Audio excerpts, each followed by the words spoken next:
Hello সবাইকে, চলে এসেছি নতুন একটা ব্লগ নিয়ে। আজকে আবার আমরা ব্যাগ প্যাক করে চলে যাচ্ছি নতুন আমাদের একটা ডেস্টিনেশন, সেটা হচ্ছে চটকপুর। রাস্তাটা ছিল সত্যিই খুবই খাতারনাক বা ডেঞ্জারাস যাকে বলে। এতটা চড়াই রাস্তা যেখানে আমাদের গাড়ি পর্যন্ত উঠতে ভয় পাচ্ছিল। তো গাড়ি যেহেতু উঠতে ভয় পাচ্ছিল, সেই কারণেই আমাদের বেশিরভাগ সবাই গাড়ি থেকে নেমে যেতে বাধ্য হয়েছিল, নয়তো গাড়িকে ওপরে তোলা সত্যিই খুব কষ্টকর। কাজেই বাকিটা রাস্তা বেশিরভাগ সবাই পায়ে হেঁটে, বা যাকে আমরা বলে থাকি নর্মালি ট্রেকিং যাকে বলে, তো চটকপুরে চলছিল আমাদের এই রাস্তায় ট্রেকিং।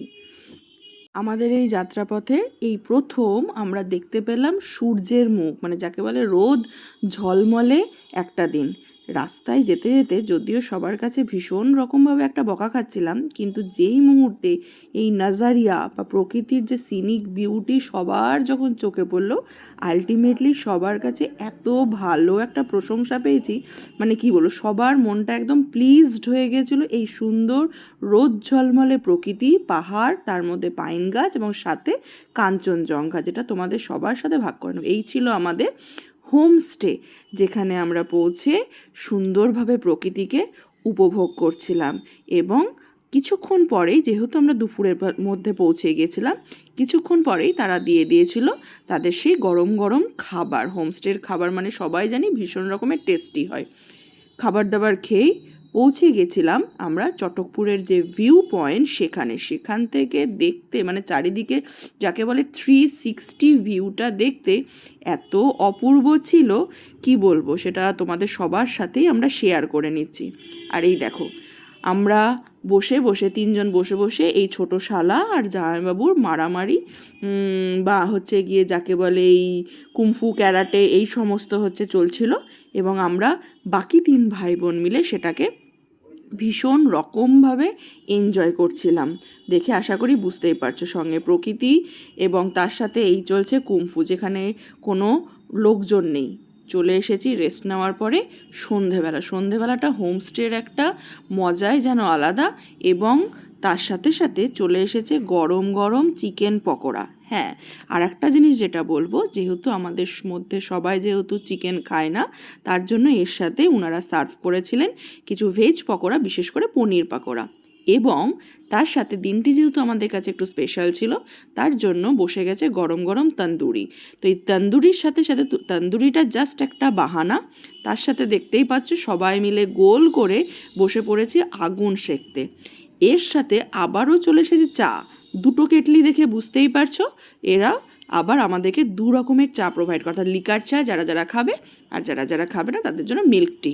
আমার ছেলেও যেহেতু চিকেন পকোড়াতে, মানে যেহেতু একটু ডিম টিম থাকে, একটু অ্যালার্জি আছে, তার জন্য ছেলে মজার আনন্দে খেয়ে চলেছে পনির পকোড়া। ঠান্ডার আমেজ, গরম, তার সাথে হিট, এবং চলছে আমাদের সবার এই পকোড়ার খাওয়া দাওয়া, চা, মানে সন্ধেটাকেও আমরা সত্যিই ভীষণ রকমভাবে এনজয় করেছি।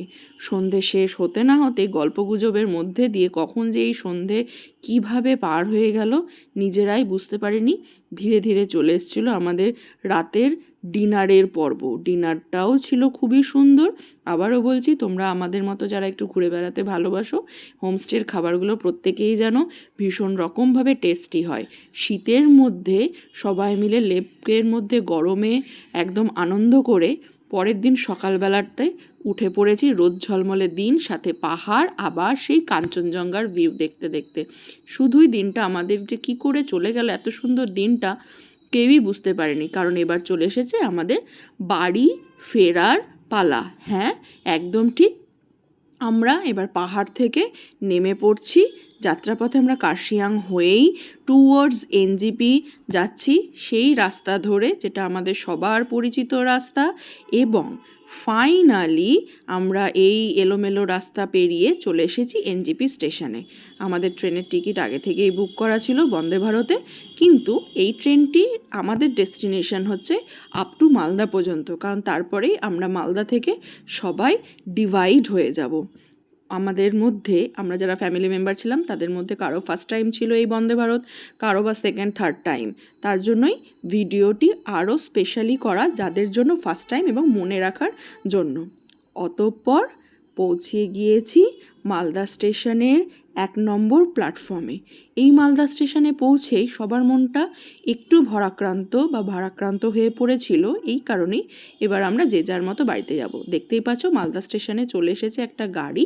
এই গাড়িতে করে মাসি, মামা, দিদা, ভাই, বোন এরা সবাই চলে যাবে তাদের ডেস্টিনেশন মুর্শিদাবাদে। এবং আমরা আমাদের বাড়ি অর্থাৎ মালদাতেই হচ্ছে সেই রাত্রিটা স্টে করব।